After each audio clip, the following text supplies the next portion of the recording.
नमस्कार, current news में आपका स्वागत है। मैं हूं आतिफा काजी।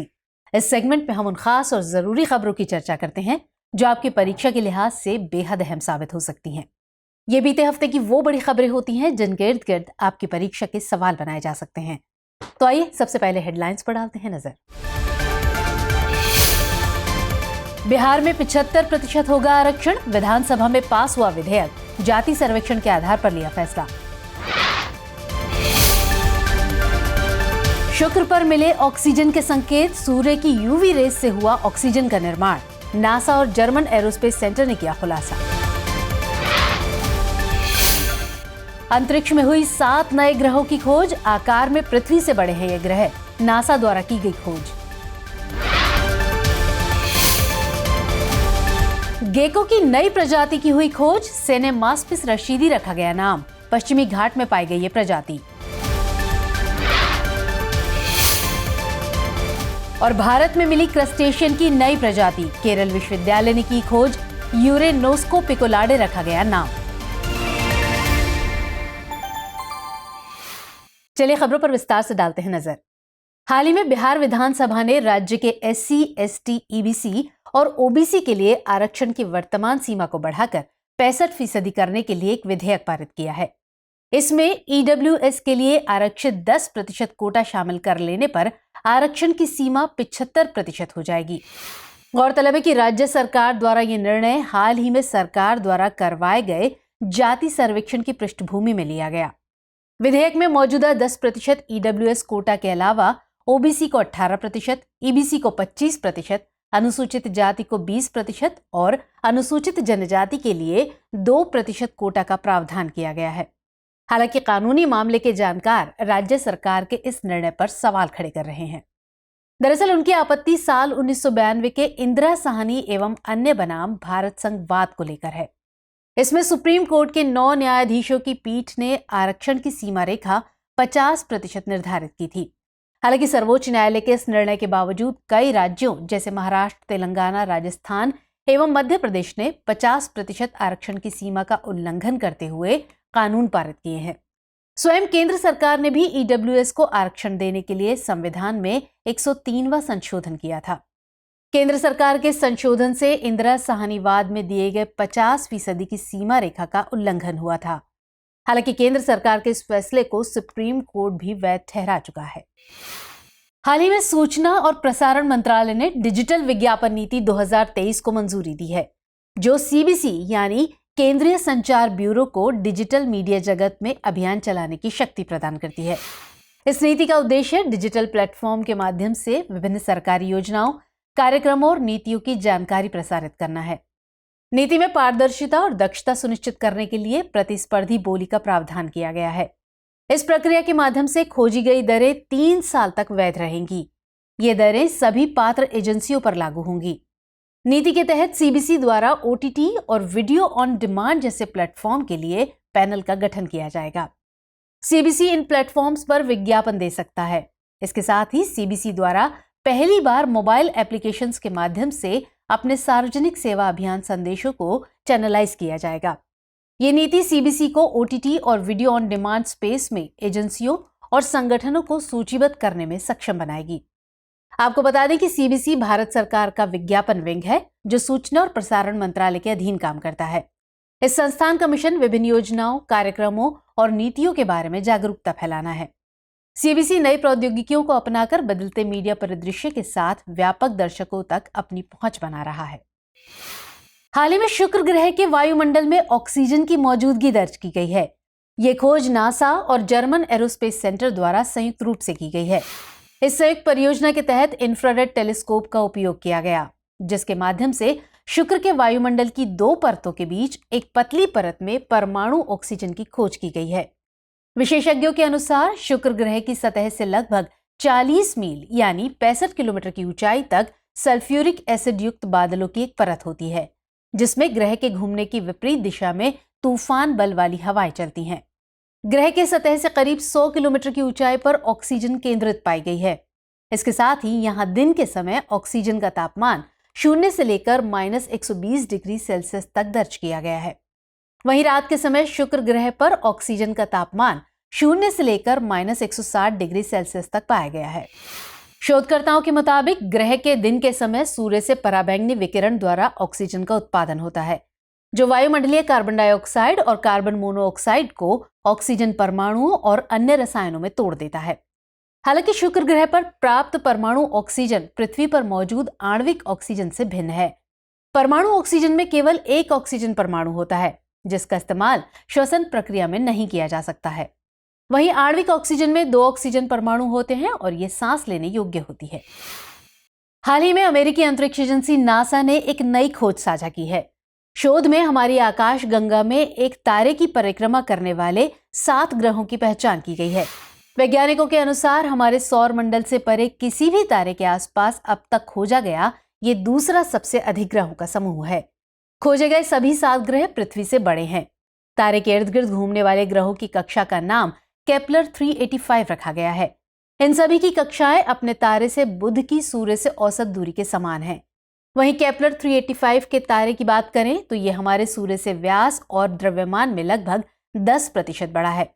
इसके साथ ही सौरमंडल में मौजूद सूरज की तुलना में ये तारा अधिक चमकदार और गर्म है। ये पृथ्वी से लगभग 5000 प्रकाश वर्ष की दूरी पर स्थित है। अध्ययन में बात सामने आई है कि इन 7 ग्रहों में से किसी पर भी जीवन की संभावना वास्तव में बेहद कम है। साथ ही समूह में कई अलग अलग प्रकार की ग्रह प्रणालियां मौजूद हैं। उनमें से कई संभवतः हमारे सौर मंडल से मिलती जुलती नहीं हैं। आपको बता दें कि नासा द्वारा केपलर अंतरिक्ष दूरबीन साल 2009 में लॉन्च की गई थी। हालांकि इस दूरबीन की कार्य अवधि वर्ष 2018 में समाप्त हो गई थी। दूरबीन के माध्यम से पृथ्वी के वेंटेज पॉइंट से गुजरने वाले ग्रह की चमक को देखकर एक्सोप्लैनेट का पता लगाया जाता है। इस दूरबीन ने अपने कार्यकाल में करीब 4400 ग्रहों को सूचीबद्ध किया है। हाल ही में एनवायरमेंट इंटरनेशनल में स्किन कैंसर से जुड़ी नई रिसर्च साझा की गई है। ये शोध संयुक्त रूप से WHO यानी विश्व स्वास्थ्य संगठन तथा अंतर्राष्ट्रीय श्रम संगठन द्वारा किया गया है। अध्ययन के मुताबिक धूप में काम करने वाले हर 3 में से 1 व्यक्ति की गैर मेलेनोमा त्वचा कैंसर के कारण मृत्यु हो रही है। आंकड़ों के अनुसार साल 2019 में धूप में काम करते समय करीब 1.6 बिलियन लोग सौर पराबैंगनी विकिरण के संपर्क में आए, जो कामकाजी उम्र के लोगों का 28% हिस्सा है। वहीं इसी वर्ष लगभग 19,000 लोगों की गैर मेलेनोमा त्वचा कैंसर के कारण मृत्यु हुई, जिसमें 65% संख्या पुरुषों की थी। हालिया रिसर्च के अनुसार सौर पराबैंगनी विकिरण वैश्विक स्तर पर कैंसर से होने वाली मौतों का तीसरा सबसे बड़ा जिम्मेदार कारक माना जाता है।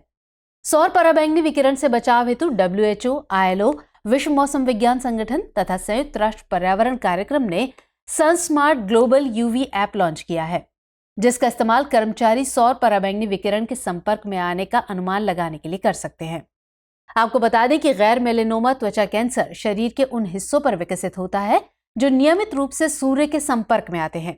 इसमें त्वचा की ऊपरी परत बनाने वाली कोशिकाएं नियंत्रण से बाहर हो जाती हैं और कैंसरग्रस्त क्षेत्र या गांठ बनाती हैं। हालांकि छोटी शल्य चिकित्सा प्रक्रिया से गैर मेलेनोमा त्वचा कैंसर का इलाज संभव है। रबी सीजन की शुरुआत के साथ ही पराली की समस्या में भी इजाफा देखा जाता है। दरअसल पराली जलाने का मुद्दा कोई नया नहीं है।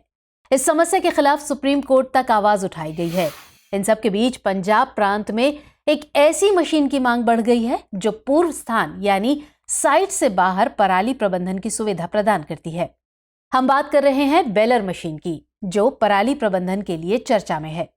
बेलर मशीन के इस्तेमाल करने से पहले किसान फसल अवशेषों को ट्रैक्टर पर लगे कटर से काटते हैं। 2 दिन सुखाने के बाद एक रैक प्रणाली को सीधी रेखाओं में व्यवस्थित करता है।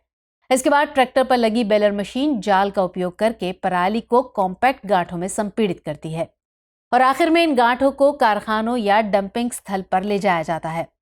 वहीं इस मशीन की लागत की बात करें तो इसकी कीमत बिना सब्सिडी के लगभग 14.5 लाख रुपए है।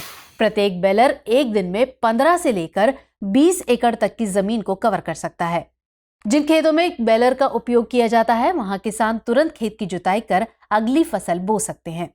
ऐसा करने से समय एवं संसाधन दोनों की बचत संभव है।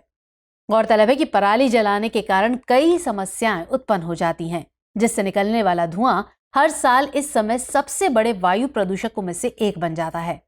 ऐसे में इस समस्या से निजात दिलाने में बेलर मशीन सहायक साबित हो सकती है। हाल ही में सीपीआई यानी क्लाइमेट पॉलिसी इनिशिएटिव द्वारा global landscape of climate finance report जारी की गई है। रिपोर्ट के अनुसार पिछले वर्षों के मुकाबले जलवायु वित्तीय प्रवाह दोगुना बढ़ चुका है।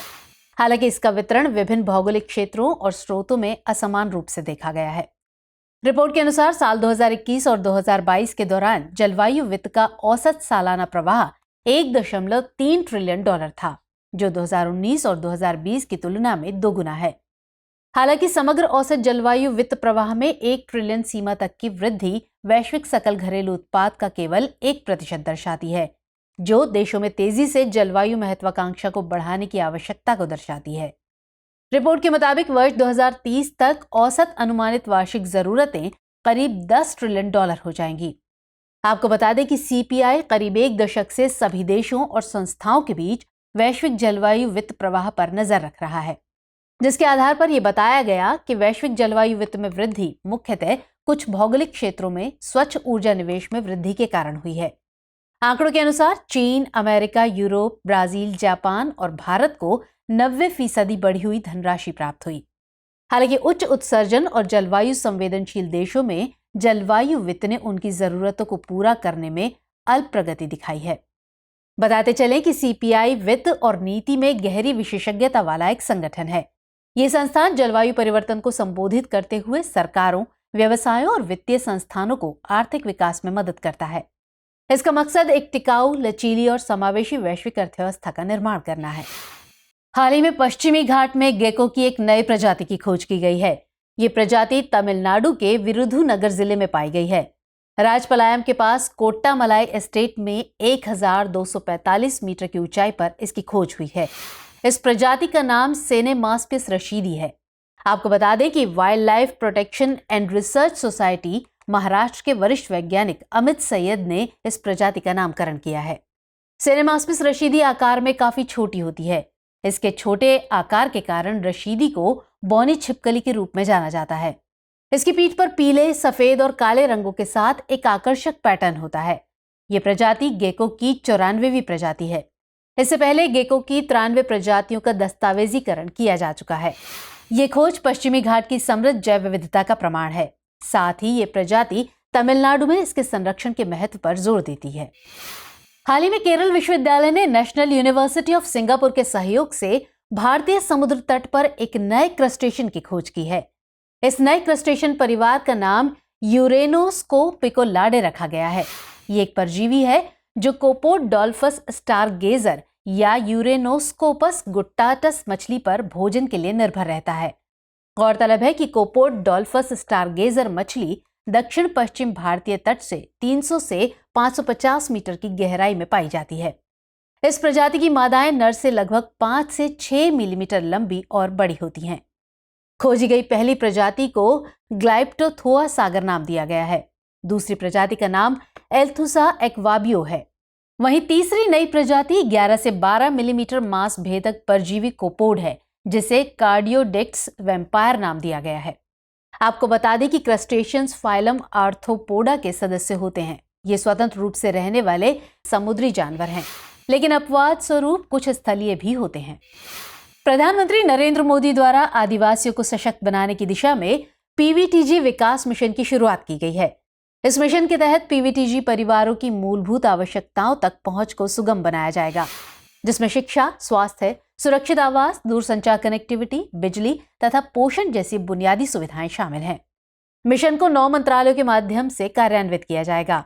इसके अलावा प्रधानमंत्री जन आरोग्य योजना, सिकल सेल रोग उन्मूलन, टीबी उन्मूलन, 100% टीकाकरण, पीएम सुरक्षित मातृत्व योजना, पीएम मातृ वंदना योजना और पीएम जनधन योजना जैसी योजनाओं की संतृप्ति सुनिश्चित की जाएगी।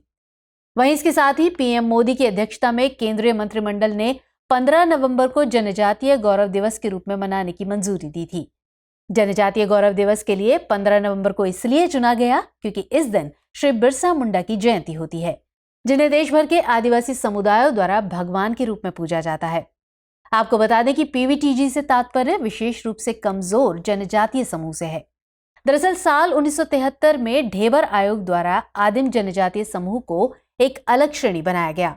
हालांकि वर्ष 2006 में इसका नाम बदलकर पीवीटीजी कर दिया गया। ये मौजूदा समय में देश के 18 राज्यों और केंद्र शासित प्रदेशों में निवास करते हैं, जिनकी आबादी करीब 28 लाख है। वर्तमान में भारत में 75 पीवीटीजी समूह हैं। बीते दिनों WHO यानी विश्व स्वास्थ्य संगठन ने वैश्विक टीबी रिपोर्ट 2023 जारी की। रिपोर्ट के मुताबिक 2022 में लगभग 2.8 मिलियन टीबी के मामले दर्ज किए गए, जिनमें मृत्यु दर लगभग 12% थी। इसके अलावा 7.5 मिलियन लोगों में टीबी का निदान किया गया। आपको बता दें कि साल 1995 में वैश्विक निगरानी शुरू होने के बाद से 2022 में टीबी मरीजों की संख्या सबसे अधिक है। रिपोर्ट के मुताबिक भारत में टीबी से होने वाली मौतों की संख्या लगभग 3,42,000 थी। इसमें 11,000 लोग HIV से संक्रमित थे। साथ ही भारत में MDR टीबी के 1.1 लाख मामले दर्ज किए गए हैं। गौरतलब है कि MDR टीबी यानी मल्टी ड्रग प्रतिरोधी टीबी बैक्टीरिया के कारण होने वाली टीबी का एक रूप है, जो 2 एंटी टीबी दवाओं आइसोनियाजिड और रिफैम्पिसिन पर प्रतिक्रिया नहीं करता है। इसके उपचार के विकल्प बहुत सीमित हैं। रिपोर्ट के मुताबिक 2022 में दुनिया के 87% टीबी मामलों के लिए 30 उच्च जोखिम वाले यानी हाई बर्डन देश जिम्मेदार थे। इनमें मुख्य रूप से इंडोनेशिया, चीन, फिलीपींस और अन्य देश शामिल थे। आपको बता दें कि टीबी माइकोबैक्टीरियम ट्यूबरकुलोसिस बैक्टीरिया के कारण होने वाला एक संक्रमण है। लोगों को जागरूक करने के लिए प्रतिवर्ष 24 मार्च को विश्व ट्यूबरकुलोसिस दिवस मनाया जाता है। भारत का लक्ष्य 2025 तक देश को टीबी मुक्त बनाना है, जबकि टीबी उन्मूलन का वैश्विक लक्ष्य 2030 है। 2023 के लिए इसकी theme yes we can end TB है। हाल ही में प्रोडक्शन गैप रिपोर्ट जारी हुई है। ये report Stockholm environment institute, climate analytics, E3G international institute for sustainable development और UN एनवायरनमेंट प्रोग्राम द्वारा प्रकाशित की गई है। रिपोर्ट में कहा गया है कि सरकारें 2030 तक ग्लोबल वार्मिंग को 1.5 डिग्री सेल्सियस तक सीमित करने की तुलना में दोगुने जीवाश्म ईंधन का उत्पादन करने की योजना बना रही हैं। इसके अलावा 2 डिग्री सेल्सियस की तुलना में 69% अधिक उत्पादन करने की भी योजना बनाई जा रही है। रिपोर्ट में 20 प्रमुख जीवाश्म ईंधन उत्पादक देशों के उत्सर्जन का विश्लेषण किया गया है। यह स्थिति तब बनी है जब 151 सरकारों ने 2050 से 2070 तक शुद्ध शून्य उत्सर्जन हासिल करने का वादा किया है। रिपोर्ट में बताए गए नवीनतम पूर्वानुमानों से पता चलता है कि 2015 के पेरिस समझौते में सरकारों द्वारा किए गए वादों के बावजूद वैश्विक कोयला, तेल और गैस की मांग इस दशक में चरम पर होगी और साथ ही 2030 तक वैश्विक कोयला उत्पादन में वृद्धि होगी। गौरतलब है कि पेरिस समझौता एक महत्वपूर्ण पर्यावरणीय समझौता है, जिसे जलवायु परिवर्तन और उसके नकारात्मक प्रभावों से निपटने के लिए वर्ष 2015 में दुनिया के लगभग प्रत्येक देश द्वारा अपनाया गया था। इस समझौते का मकसद वैश्विक ग्रीन हाउस गैस उत्सर्जन को काफी हद तक कम करना है, ताकि इस सदी में वैश्विक तापमान वृद्धि को पूर्व औद्योगिक स्तर से 2 डिग्री सेल्सियस कम रखा जा सके। इसके साथ ही आगे चलकर तापमान वृद्धि को और 1.5 डिग्री सेल्सियस रखने का लक्ष्य निर्धारित किया गया है। तो चलिए खबरों के बाद अब बुलेटिन से जुड़े 5 सवालों पर डालते हैं एक नजर। इस बुलेटिन पर आधारित 5 प्रश्न इस प्रकार हैं। पहला प्रश्न, परमाणु ऑक्सीजन के संदर्भ में निम्नलिखित कथनों पर विचार कीजिए। पहला कथन, इसमें केवल एक ऑक्सीजन परमाणु होता है। दूसरा कथन, इसका प्रयोग श्वसन प्रक्रिया में किया जाता है। और तीसरा कथन, इसकी मौजूदगी शुक्र एवं मंगल ग्रह पर दर्ज की गई है। आपको बताना है कि इनमें से कितने कथन सही हैं। ऑप्शन है ए केवल 1, बी केवल 2, सी सभी 3 या फिर डी कोई भी नहीं। चलिए अगला प्रश्न, गैर मेलेनोमा त्वचा कैंसर के संदर्भ में निम्नलिखित कथनों पर विचार कीजिए। कथन 1, नियमित रूप से सूर्य के संपर्क में आने के कारण यह कैंसर विकसित होता है। कथन 2, इसका इलाज संभव है। और कथन 3, ये भारत में मृत्यु का दूसरा सबसे बड़ा कारण है। आपको बताना है कि इनमें से कितने कथन सही हैं। केवल 1, केवल 2, सभी 3 या फिर कोई भी नहीं। चलिए अगला सवाल, सेनेमास्पिस रशीदी के संदर्भ में निम्नलिखित कथनों पर विचार कीजिए। पहला कथन, ये छिपकली की एक प्रजाति है। दूसरा कथन, इसकी खोज मालाबार तटीय क्षेत्र में हुई है। तीसरा कथन, इस जीव का आकार लगभग 2 सेंटीमीटर होता है। और चौथा कथन, ये गेको समुदाय की 94वीं प्रजाति है। आपको बताना है कि इनमें से कितने कथन गलत हैं। ऑप्शन है ए केवल 1, बी केवल 2, सी सभी 4 या फिर डी कोई भी नहीं। चलिए आगे बढ़ते हैं। यूरेनोस को पिकोलाडे के संदर्भ में निम्नलिखित कथनों पर विचार कीजिए। पहला कथन है, ये क्रस्टेशियन प्रजाति का नाम है। दूसरा कथन, इस प्रजाति के नर मादा से लगभग 5 से 6 मिलीमीटर लंबे होते हैं। और तीसरा कथन, ये प्रजाति भारत के अतिरिक्त सिंगापुर एवं श्रीलंका में पाई जाती है। उपर्युक्त में से कितने कथन सही हैं? ए केवल 1, बी केवल 2, सी सभी 3 या फिर डी कोई भी नहीं। पांचवा और अंतिम प्रश्न, निम्नलिखित कथनों पर विचार कीजिए। कथन 1, प्रत्येक वर्ष विश्व बैंक द्वारा वैश्विक टीबी रिपोर्ट जारी की जाती है। दूसरा कथन, प्रतिवर्ष 24 मार्च को विश्व ट्यूबरकुलोसिस दिवस मनाया जाता है। और तीसरा कथन, वर्ष 2030 तक विश्व से टीबी समाप्त करने का लक्ष्य रखा गया है। आपको बताना है कि इनमें से कितने कथन गलत हैं।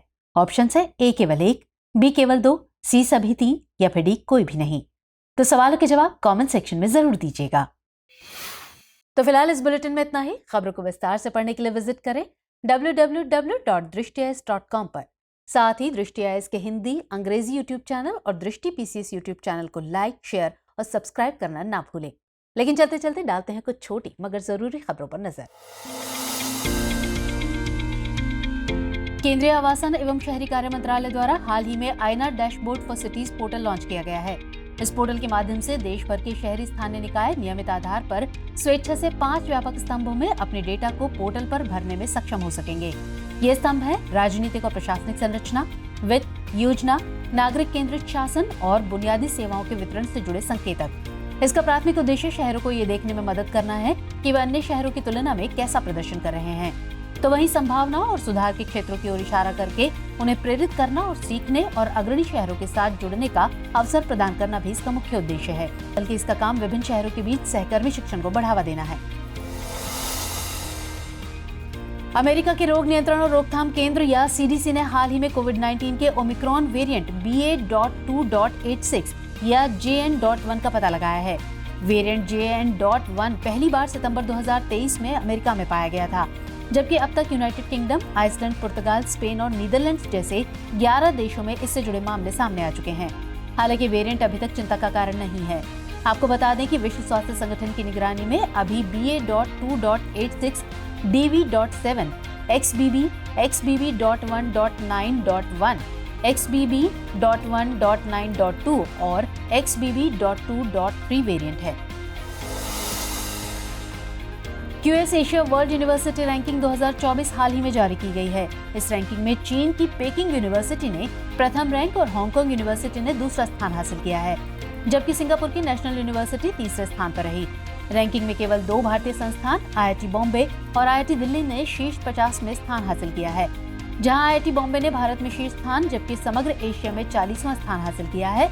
वहीं IIT दिल्ली ने भारतीय संस्थानों में दूसरा स्थान और कुल मिलाकर 40वीं रैंक हासिल की है। आपको बता दें कि ये रैंकिंग हर वर्ष क्वाकवेरेली साइमंस या QS द्वारा जारी की जाती है। इस बार इस रैंकिंग को संकलित करने के लिए 11 संकेतकों का उपयोग किया गया था। इनमें से कुछ प्रमुख संकेतक हैं शैक्षणिक प्रतिष्ठा, नियोक्ता प्रतिष्ठा, शिक्षक छात्र अनुपात, अंतर्राष्ट्रीय अनुसंधान नेटवर्क आदि। दिल्ली NCR क्षेत्र में धान की पराली जलाने से उत्पन्न वायु प्रदूषण की चुनौतियों के बीच भारतीय कृषि अनुसंधान संस्थान दिल्ली ने धान की नई प्रजाति विकसित की है। इसका नाम है पूसा 2090। ये कम समय में अधिक उपज देने के साथ ही प्रदूषण के खतरे से निपटने में भी सक्षम है।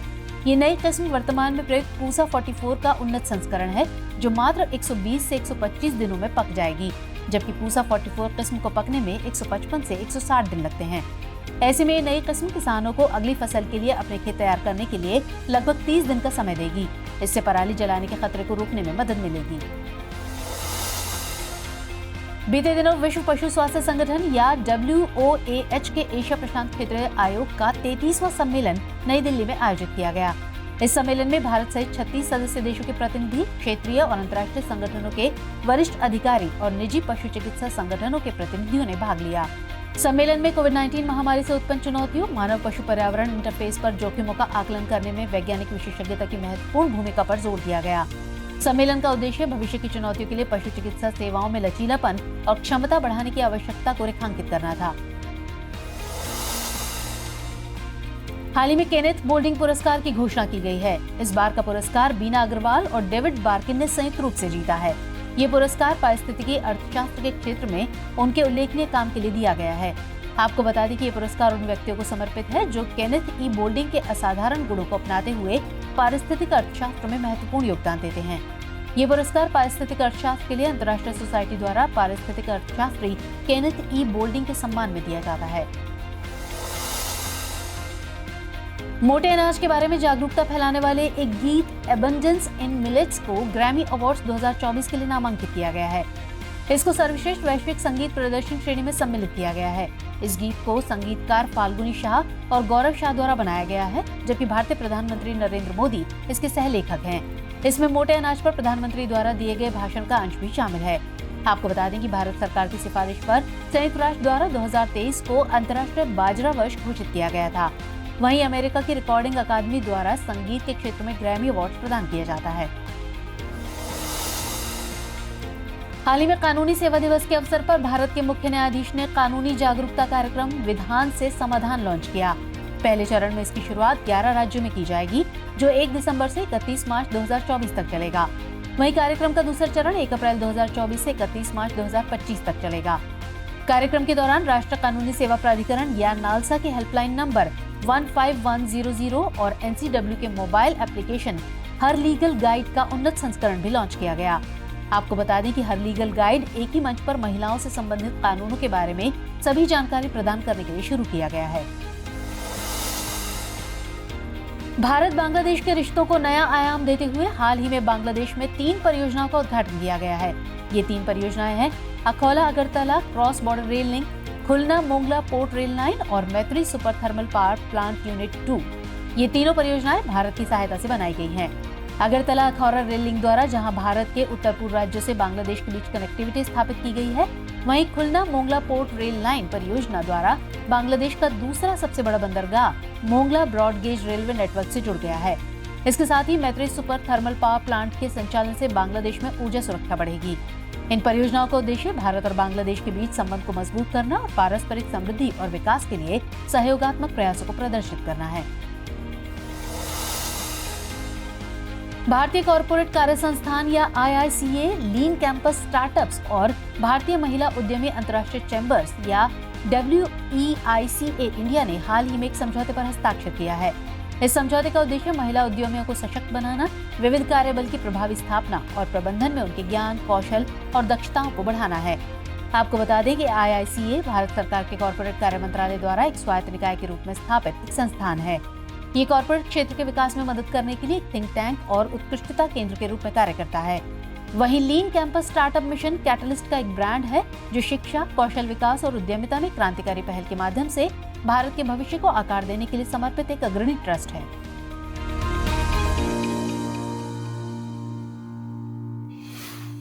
हमारी टीम कोशिश करती है कि आपको दी गई खबरों में एक भी गलती ना हो, लेकिन यदि किसी सोर्स या ह्यूमन एरर की वजह से ऐसी गलती हो जाती है तो इस वीडियो के कमेंट बॉक्स में उस गलती को सुधार कर पिन कर दिया जाता है। यह आपको कमेंट बॉक्स में सबसे ऊपर दिखाई देता है।